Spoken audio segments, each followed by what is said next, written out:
많은 사람들이 두려움을 갖습니다.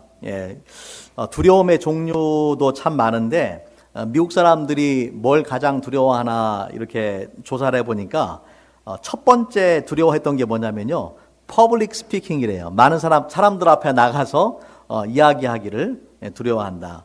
그거 외에도 뭐 고소공포증, 높은 곳에 올라가는 거, 또는 뭐 비행기를 타는 것에 대한 공포증이나 또 벌레, 거미, 뱀, 뭐 이런 것을 두려워하기도 하고, 또 피나 바늘, 주사 바늘 같은 걸 두려워하기도 하고요. 또 어떤 사람들은 좀 아주 이상한 두려움도 있어요. 꽃에 대한 공포증을 가지고 있는 사람들도 있다고 그래요. 들어보셨어요? 어떤 사람들은 또 미녀에 대한 공포증, 예쁜 여자 앞에 가서면은 공포심을 느끼는 그런 사람도 있다고 합니다. 여러분은 무엇을 두려워하십니까? 두려워하시는 게 있으세요? 성경적인 관점에서 볼 때에 그 인간의 두려움의 시작은 창세기 3장이에요. 창세기 3장에 보면은 아담과 하와가 선악과를 먹은 다음에 하나님께서 아담을 찾으시죠. 아담을 부르시면서 내가 어디 있느냐 그렇게 부르세요. 그때에 아담이 말하기를 내가 동산에서 하나님의 소리를 듣고 내가 벗었으므로 두려워하여 숨었나이다. 그렇게 말합니다. 그러니까 성경에서 등장하는 첫 번째 이 두려움이라는 단어가 등장한 것이 바로 창세기 3장이에요. 언제? 아담이 죄를 범하고 여호와의 낯을 피하고 그때에 두려움이 시작되다라는 것이죠. 다시 말하자면 인간이 죄를 범하고 하나님을 떠난 그 순간부터 인간에게는 두려움이 형성이 된 거예요. 하나님을 떠난 인간은 마치 어떤 존재와 같냐면은 끈 떨어진 연과 같습니다. 하나님께서 우리의 창조주가 되시고 우리를 사랑하시는 분이신데 우리의 존재의 근원이 되신 하나님으로부터 멀어지기 때문에 그런 두려움이 생긴다라고 생각을 합니다. 자, 그동안 이제 우리는 요나서를 보면서 요나의 관점에서 요나서를 봤는데 오늘은 사공들의 관점에서 요나서를 함께 살펴보기를 원합니다. 여러분 그 요나가 하나님께 불순종해서 니느웨로 가지 않고 다시스로 가려고 배를 탔잖아요. 그때 하나님께서 큰 바람과 큰 폭풍을 내리셨는데 이 큰 바람과 큰 폭풍을 주신 이유가 뭐냐면은 요나를 돌이켜서 하나님이 주셨던 사명을 감당하기 위한 것이지만 근데 또 한 가지 우리가 오늘 말씀 통해 볼 수 있는 것은 이것이 요나만을 위한 것이 아니라 그 배에 탔던 사공들을 위한 것이라는 것이에요. 이 사공들은 하나님을 전혀 알지 못하는 사람이요, 이방인들이었어요. 그런데 이 사건을 통해서 크신 하나님을 만나게 되고 마지막에 보면은 하나님을 경외하게 되는 것을 우리가 발견을 하게 됩니다. 자, 지난주에 먼저 나눴던 그 요나서 1장 4절과 5절 말씀을 같이 한번 보기 원하는데요. 먼저 그 큰 바람과 큰 폭풍을 만났던 사공들의 두려움이죠. 4절 말씀에 보면 여호와께서 큰 바람을 바다 위에 내리심에 바다 가운데에 큰 폭풍이 일어나 배가 거의 깨지게 된지라 사공들이 어떻게 했어요? 두려워하여 두려워해서 각각 자기의 신을 부르고 또 배를 가볍게 하려고 그 가운데 물건들을 바다에 던지니라. 성경에 보면 특별히 이제 이 요나서에 보면은 큰이라는 단어가 자주 등장합니다. great이라는 단어, 큰 바람, 큰 폭풍, 큰 성읍 니느웨, 큰 물고기. 그러니까 요나서를 보면 재미있는 게요, 반복되는 단어들을 자주 사용을 해요.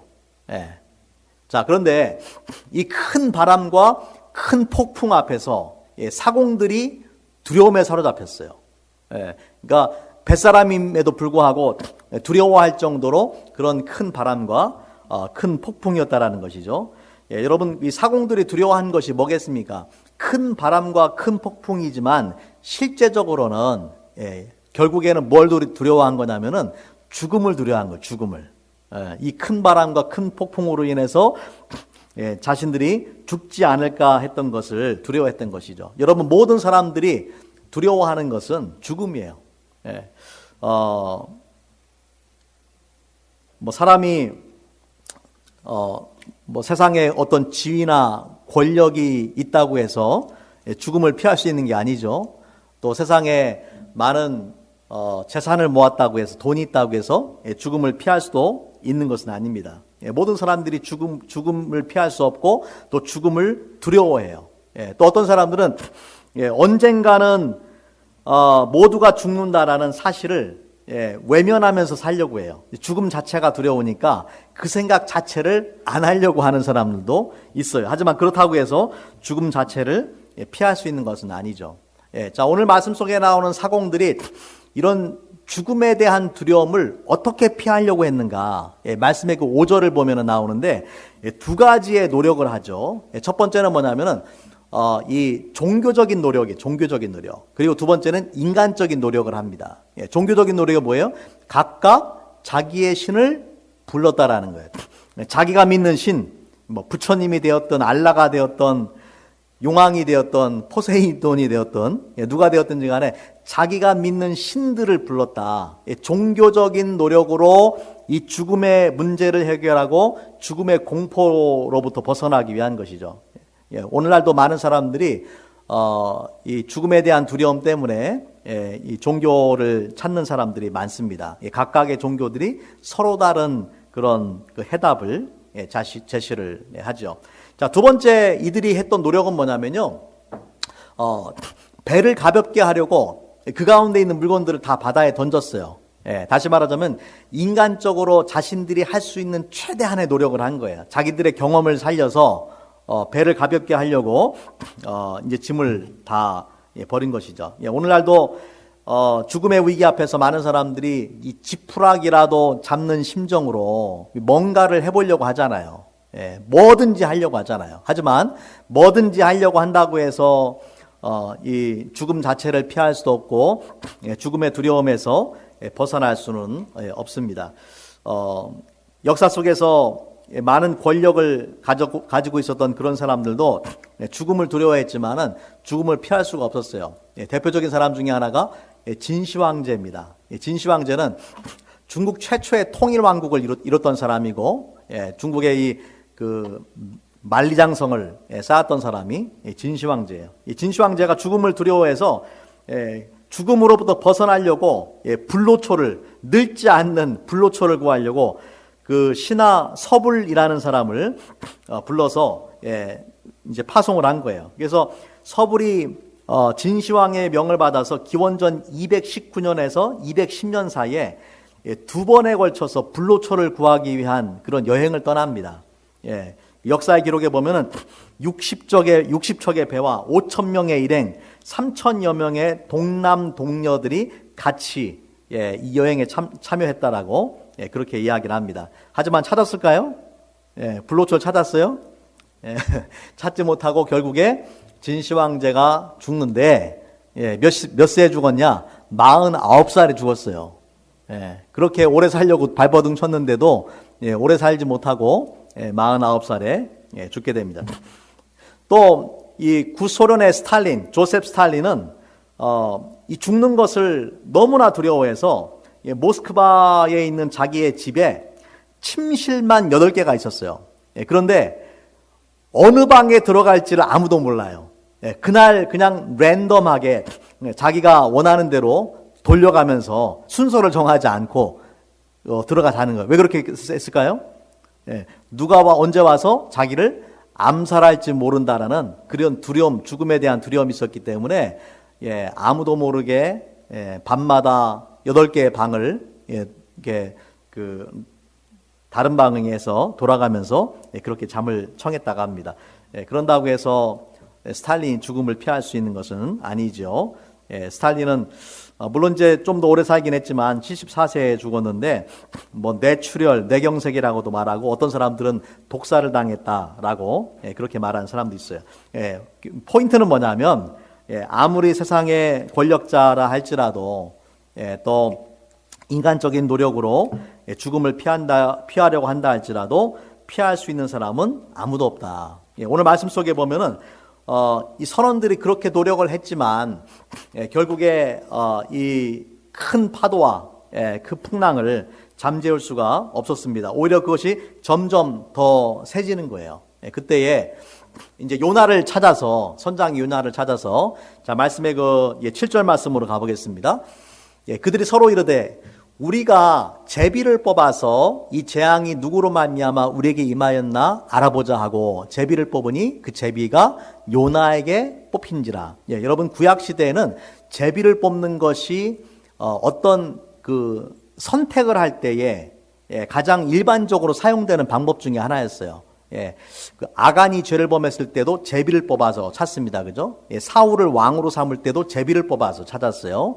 신약에 보면은 가롯 유다 대신에 그 12제자의 한 사람을 채워나갈 때 마띠아를 뽑을 때도 제비를 뽑았어요. 그래서 제비 뽑는 거 성경에 아주 자주 등장하는데 이때도 이 풍랑의 위험 가운데서도 제비를 뽑았더니 그 제비가 누구한테 걸렸냐면은 요나한테 걸렸죠.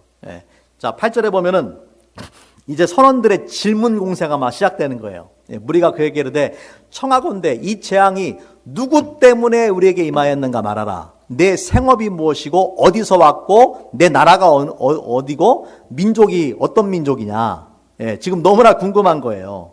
여러 가지 많은 질문들을 그렇게 합니다. 그때에 이제 요나의 대답이 9절에 나오는데 우리 9절 말씀 같이 한번 읽어보겠습니다. 시작. 그가 대답하되 나는 히브리 사람이요 바다와 육지를 지으신 하늘의 하나님 여호와를 경외하는 자로다 하고. 요나가 이런 질문들을 받았을 때 주저함 없이 자기의 민족을 먼저 밝히죠. 나는 히브리 사람이다. 그리고 자기가 믿는 신에 대해서 소개하는 거예요. 바다와 육지를 지으신 하늘의 하나님 여호와를 경외하는 자다. 보세요. 바다도 나오고 육지도 나오고 하늘도 나왔어요. 하늘에 계신 하나님, 그 하나님이 바다와 육지를 다 지으셨다. 그 하나님을 내가 경외한다. 경외한다라는 말은 두려워하는 사람이다 라는 말이거든요. 그러니까 지금 이 선원들은, 사공들은 큰 바람과 큰 폭풍을 만나서 두려워하는데 사실 요나는 배 밑에 가서 잠자고 있었잖아요. 어쩌면은 그 하나님에 대한 이런 경외감을 가지고 있었기 때문인지도 모르죠. 그러니까 나는 여호와를 경외하는 사람이다. 근데 여호와가 어떤 분이시냐? 바다와 육지를 지으시고 하늘에 계신 하나님이시다. 라고 그렇게 하나님에 대해서 소개를 한 것입니다. 자, 이 말을 들은 그 사공들이 이제 더 두려워합니다. 왜냐하면은 10절 말씀해 보니까 자기가 여호와의 얼굴을 피함인 줄을 그들에게 말하였으므로 무리가 알고 심히 두려워했다. 이르되 내가 어찌하여 그렇게 행하였느냐. 내가 어찌하여 그렇게 행하였느냐라는 말은 어떤 말과 같냐면은 하늘과 바다와 육지를 지으신 하늘의 하나님을 섬긴다는 사람이 어떻게 그런 행동을 할 수 있느냐는 거죠. 내가 정말로 바다와 땅을 지으신 하나님을 믿는 사람이라면은 어떻게 그런 행동을 할 수 있느냐, 내가 어떻게 그렇게 행하였느냐라고 그렇게 책망하는 것 같습니다. 마치 그 하나님께서 이 선원들을 통해서 요나를 꾸짖는 것과 같은 것이죠. 그래서 이 하나님의 얼굴을 피하려고 이런 일을 했다라는 것을 듣고 나서 선원들이 더 두려워했어요. 심히 두려워했다라고 그렇게 말을 합니다. 여러분 그 요나서는요 모든 민족에 대한 그 하나님의 사랑을 알려주는 그런 책이에요. 그래서 하나님께서 그 요나가 속한 히브리인들만을 사랑하는 것이 아니라 아수르 사람들, 아수르의 수도인 니느웨 사람들도 사랑하시고 뿐만 아니라 풍랑을 만나서 두려워하는 이 벳사람들도 사랑하고 계시다라는 것을 보여주시는 거예요. 그러니까 요나를 통해서 하나님이 누구신지를 이 사공들에게 가르쳐 주신 것이죠. 하나님은 모든 일이 합력해서 선을 이루게 하시는 분이다. 여러분 지난주에도 제가 말씀드렸지만은 바울이 탔던 그 배가 로마로 가면서 유라굴로라는 큰 광풍을 만납니다. 그런데 그 광풍을 통해서 바울과 함께 그 배에 탔던 선원들과 죄수들이 다 이 복음을 듣게 되는 거예요. 예, 하나님께서 그 광풍을 통해서 그 영혼들을 이제 구원하시는 것을 우리가 볼 수가 있는 것이죠. 예. 자, 한 가지 주목할 사실은 요나가 자신이 누구인지를 분명히 알고 자신이 믿는 하나님에 대해서 주저함 없이 분명히 얘기를 했어요. 여러분도 마찬가지입니다. 누가 여러분에게 너는 누구냐? 당신이 누구냐? 라고 묻는다면은 여러분 자신을 뭐라고 소개하겠어요? 요나 같은 경우는 나는 바다와 땅을 지으신 하늘의 하나님을 경외하는 사람이다. 그렇게 자기에 대해 소개했잖아요. 여러분은 뭐라고 소개하시겠습니까? 나는 하나님의 아들 예수 그리스도를 구주로 믿는 사람이다. 라고 그렇게 말씀을 하셔야 되는 거예요. 주저함 없이 네가 누구냐라고 말했을 때 나는 하나님의 아들 예수 그리스도를 구주로 믿는 사람이다. 하나님께서 언제 어디서 어떻게 우리를 통해서 하나님께서 예비하신 사람들을 구원하실지 모르는 것입니다.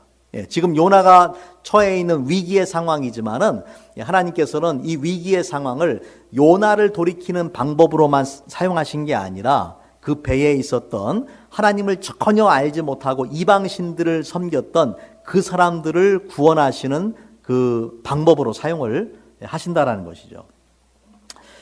자, 이렇게 이제 그 선원들이 책망을 했어요. 두려워하면서 요나를 책망을 합니다. 그런데 바다의 상황이 점점 더 나빠지는 거예요. 바다가 11절 말씀에 바다가 점점 흉흉한지라 무리가 그에게 이르되 우리가 너를 어떻게 하여야 바다가 우리를 위하여 잔잔하겠느냐. 요나가 대답합니다.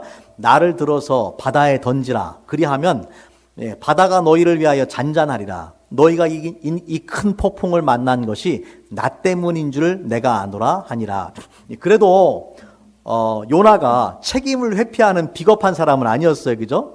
정직하고 또 나 때문이다 라고 말하고 책임을 지려고 합니다. 나를 바다에 던지면은 잔잔해질 것이다. 자, 그러면 이렇게까지 말했으니까 선원들은 어떻게 하겠습니까?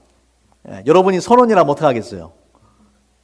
지금 막 죽을 위기인데 요나가 나 때문이니까 나를 바다에 던지면은 잔잔해질 것이다. 그렇게 말했으니까 여러분이라면 어떻게 하시겠어요? 당장 가서 요나를 바다에 던져야 될 거 아니에요. 그런데 이 선원들이 정말 착한 사람이에요. 보니까 13절 말씀에 보면은 그러나 그 사람들이 힘써 노를 저어서 배를 육지로 돌리고자 하다가 요나가 나 때문이고 나를 바다에 던지면 괜찮아질 거다라고 말했음에도 불구하고 이 선원들이 이 요나의 생명을 구원하려고 자기들도 구원하지만 요나의 생명을 구원하려고 최선을 다해서 노력을 하는 걸 볼 수가 있어요. 착한 사람들이죠. 그러니까 이방신을 섬기는 사람들이지만 아주 착한 사람들이에요. 그런데 바다가 그들을 향하여 점점 더 흉흉함으로 능히 못한지라 최선을 다해서 노력을 했지만 될 수가 없었어요. 그때의 14절 말씀에 보면은 어떤 선택과 결단을 하냐면요. 이 선원들이 하나님 앞에 기도하기 시작합니다. 무리가 여호와께 부르짖어 이르되 여호와여 구하고 구하오니 이 사람의 생명 때문에 우리를 멸망시키지 마옵소서. 무죄한 피를 우리에게 돌리지 마옵소서. 주 여호와께서는 주의 뜻대로 행하심이니이다 하고 여러분 이 뱃사람들이 전에도 물론 기도했어요. 전에 5절에서 기도할 때 누구한테 기도했어요? 자기들이 믿던 신들에게 기도를 했어요. 근데 아무 효과가 없었어. 그런데 요나를 통해서 요나가 믿는 하나님이 땅과 바다를 지으신 하나님이시고 하늘에 계신 하나님이시다라는 것을 듣고 나서 이 선원들이 요나가 소개한 그 하나님을 믿기 시작한 거예요. 여러분 믿지 않았다면 어떻게 기도를 할 수 있겠습니까? 그 하나님을 믿고 지금 선지자 요나는요 기도하지 않아요. 기도했다라는 기록이 없어요. 예, 나중에 큰 물고기 뱃속에 들어가서 기도해요. 근데 지금은 기도하지 않아요. 예, 여러분 선장이 뭐라고 그랬어? 요나한테 가가지고 네 하나님한테 기도해라 그렇게 말했잖아요. 그런데도 기도했다는 소리가 없어요. 예, 그런데 이 사공들이 요나의 말 한마디, 하나님이 어떤 분이신지에 대해서 듣고 나서 그 하나님 앞에 부르짖어 기도합니다. 자기들의 생명을 구원해 주시기를, 무죄한 피를 자기에 돌리지 않도록. 무엇보다도 주 여호와께서는 주의 뜻대로 행하시는 분이십니다. 하나님이 누구신지를 인정하고 고백하는 그런 기도를, 놀라운 기도를, 믿음의 기도를 이 선원들이 하고 있더라는 것이죠. 그리고 나서 이제 요나를 들어서 바다에 던집니다. 그러니 놀라운 일이 벌어졌어요. 그 뛰놀던 바다가 곧 잠잠해진 것입니다. 그쳐버린 거예요. 그것을 보고 이 선원들이 더욱 놀라게 됩니다. 자, 16절 말씀해 보니까 같이 한번 읽겠습니다. 시작. 그 사람들이 여호와를 크게 두려워하여 여호와께 제물을 드리고 서원을 하였더라. 지금 이 사람들이 경험한 것은요, 정말 이 죽을 고비를 경험한 거잖아요. 그런데 이 놀라운 일을 경험을 한 거예요. 하늘과 땅과 바다를 통치하고 다스리시는 창조주 하나님, 그 하나님에 대한 소개를 받게 되고 그 하나님을 의지하고 기도했더니만, 그리고 요나가 말한 대로 했더니만은 놀라운 일이 벌어진 것이죠. 그 뛰놀던 바다가 곧 잠잠하게 되었다. 그리고 16절 말씀에 그 사람들이 이제는 누구를 두려워해요? 여호와를 크게 두려워했다. 여러분 잘 기억하세요. 첫 번째 이 사람들이 두려워했던 건 뭡니까? 큰 바람과 폭풍을 두려워했어요. 그런데 그 큰 바람과 폭풍 가운데 요나가 나는 하나님을 경외하는 사람이다, 하나님을 두려워하는 사람이다 라는 그 이야기를 들었잖아요. 그리고 그 하나님 앞에 기도했더니만 지금 이 풍랑이 잔잔해지는 것을 보고 이제는 누굴 두려워해요? 큰 바람과 풍랑을 두려워하는 것이 아니라 하나님을, 여호와를 크게 두려워하게 되었다. 어떤 두려움이었을까요? 아, 하나님이 진짜 살아계신 하나님이시구나. 하나님이 진짜 천지를 창조하신 하나님이시구나. 요나가 말했던 그 하나님이 진짜 하나님이시구나. 우리가 지금까지 믿었던 신들은 거짓된 신들이구나라는 것을 깨닫지 않았을까요? 그 하나님을 크게 두려워하는 거예요. 이거는 마치 뭐가 같냐면요, 마가복음 4장에 보면은 그 예수님께서 갈릴리 바다를 건너갈 때에 큰 풍랑이 일어나서 제자들이 두려워하잖아요. 그때 예수님께서 바다를 향해서 잔잔하라 명령하시니까 바다가 잔잔해졌어요. 그때 마가복음 그 4장 41절 말씀에 보면은 이렇게 말씀을 합니다. 제자들이 심히 두려워하여 서로 말하되 그가 누구이기에 바람과 바다도 순종하는가 하였더라. 제자들이 처음에는 바람과 바다를 두려워했어요. 그죠? 근데 예수님께서 그것을 잠잠하게 하시는 것을 보고 누굴 두려워했어요? 예수님을 두려워하는 거예요. 예수님. 이분이 도대체 누구시길래? 예수님의 정체에 대해서 이제 발견하게 됐다는 얘기죠. 여러분 똑같은 이야기, 요나가기죠. 요나의 이야기 나오는 사공들이 큰 바람과 큰 폭풍을 두려워했는데 나중에는 그들의 기도를 들어주시고 잠잠케 하시는 하나님을 발견하고 그 하나님을 두려워하게 되었다. 또 16장 후반부에 보니 이렇게 말씀을 합니다. 여호와께 제물을 드렸다. 여러분 제물을 드렸다라는 것은 예배의 행위예요. 하나님을 예배하는 거예요. 여호와께 제물을 드리고 그 다음에 서원을 했다. 서원을 했다라는 것은 하나님 앞에 약속, 맹세를 하는 것인데 어떤 서원을 했는지는 그 성경상에 나오진 않아요. 기록이 안 돼 있어요. 하지만 우리가 추측하건대 어떤 추측을 할 수 있겠습니까? 여호와 하나님만이 참된 하나님이시고 신이십니다. 지금까지 섬겼던 모든 우상과 모든 신들을 버리고 오직 남은 평생을 하나님만 섬기겠습니다. 그런 소원하지 않았을까요? 그런 소원했겠죠. 이 선원들이 경험했던 이 그 큰 풍랑과 폭풍과 또 하나님께서 잠잠하게 하신 그 놀라운 사건은 그들이 평생 잊지 못할 그런 사건이었을 것입니다. 그리고 이 사건을 계기로 하나님을 전혀 알지 못하고 이방신을 섬겼던 이방인 선원들이 바로 그 요나의 고백을 통해서 그들이 경험한 하나님을 통해서 하나님이 누구신지를 알게 되고 또 하나님을 발견하고 또 하나님을 믿고 예배하는 그러한 그 하나님 백성이 되었을 것입니다. 여러분 마태복음 10장 28절 말씀에 보면 이렇게 말씀을 합니다. 몸은 죽여도 영혼은 능히 죽이지 못하는 자들을 두려워하지 말고 오직 몸과 영혼을 능히 지옥에 멸하실 수 있는 이를 두려워하라. 그러니까 세상에 우리 믿는 사람들에게는 아무것도 두려울 것이 없다. 죽음조차도 두려워할 것이 없다라는 것이에요. 왜냐하면 우리는 하나님을 경외하는 사람들이기 때문에 우리 믿는 자들에게서 죽음은요, 죽음마저도 우리를 창조하신 하나님, 우리를 누구보다도 사랑하시는 그 하나님께로 가까이 가는 시간입니다. 아까 이제 그 영상을 보여드렸는데 이 타이타닉이라는 그 유명한 영화죠. 이 타이타닉호가 1912년에 그 영국을 떠나서 미국의 뉴욕으로 향했습니다. 2,200명의 승객들을 실은 그 당시로서는 초호화판 크루즈 여행이에요.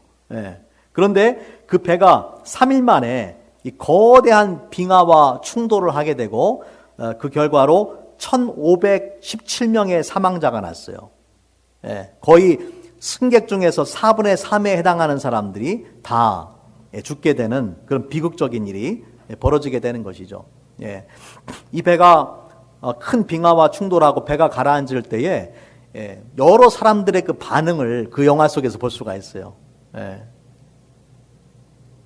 대부분의 사람들이 두려움 가운데 떨고 어떻게 해서든지 이 위기의 상황을 극복하려고 그렇게 했습니다. 그런데 그 가운데서 이제 놀라운 일이 있는데 윌리스 하틀리라는 이 바이올린 연주자가 사람들이 혼비백산하고 정말 구명조끼를 먼저 찾으려고 하고 배에 먼저 타려고 하는 그런 상황 가운데서 아름다운 찬송가를 연주를 합니다. 이것은 실제 있었던 일을 사람들의 그 나중에 살아남은 사람들의 증언을 바탕으로 해서 영화 속에 넣은 거예요. 그분이 어떤 찬송을 연주했냐면은 내 주를 가까이 하게 함은 Nearer my God to thee. 내 주를 가까이 하는 그 찬양을 아름다운 바이올린 찬양을 사람들한테 들려줬다라는 것이죠. 많은 사람들이 죽음에 대한 공포와 두려움 가운데 있을 때에 하나님을 두려워했던 이 윌리스 하틀리는 그 죽음의 순간마저도 주님께로 가까이 가는 그런 시간으로 받아들인 것이에요. 그렇기 때문에 죽음에 대한 두려움보다는 죽음의 위기 가운데 두려워하고 있는 사람들을 그 음악을 통해서 위로하고 있었던 것이죠. 저와 여러분이 오늘 말씀 속에 나오는 정말 이 선원들처럼 두려움 가운데 죽음을 두려워하다가 하나님을 만나고 하나님을 두려워하는 그러한 믿음의 사람들이 되시기 바랍니다. 죽음을 두려워하지 말고 크신 하나님을 두려워하고 믿고 의지하는 사람들 되시기 바랍니다. 또한 여러분을 통해서 여러분의 고백을 통해서 요나의 그 고백을 통해서 또 오늘 제가 들려드렸던 윌리스 하틀리의 아름다운 그 음악을 통해서 많은 사람들이 하나님을 발견하게 된 것처럼 여러분을 통해서 더 많은 영혼들이 예수님 만날 수 있기 바랍니다. 우리 같이 한번 기도하겠습니다. 사랑과 내가 풍성하신 아버지 하나님 감사합니다. 요나의 이야기를 통해서 하나님께서 요나만 사랑하신 것이 아니고 또 니느웨 백성만 사랑하신 것이 아니고 요나가 탄 배에 있었던 그 선원들의 생명까지도 그들의 영혼까지도 사랑하고 계심을 오늘 말씀을 통해서 우리가 깨닫게 됩니다. 주님, 세상 많은 사람들이 죽음을 두려워하고 그 죽음의 문제를 해결하려고 노력합니다. 하지만 하나님 외에는 그 문제를 해결해 주실 수 있는 분이 없음을 믿습니다. 우리가 그 하나님을 천지를 창조하신 우주 만물의 주인 되신 하나님을 우리가 알고 믿게 하심을 인해서 감사합니다. 주님, 하나님만 두려워하는 그런 삶을 살아가게 도와주시고 또한 우리를 통해서 더 많은 영혼들이 예수님을 만날 수 있도록 함께하여 주시옵소서. 감사드리며 우리 주 예수님의 이름으로 기도합니다.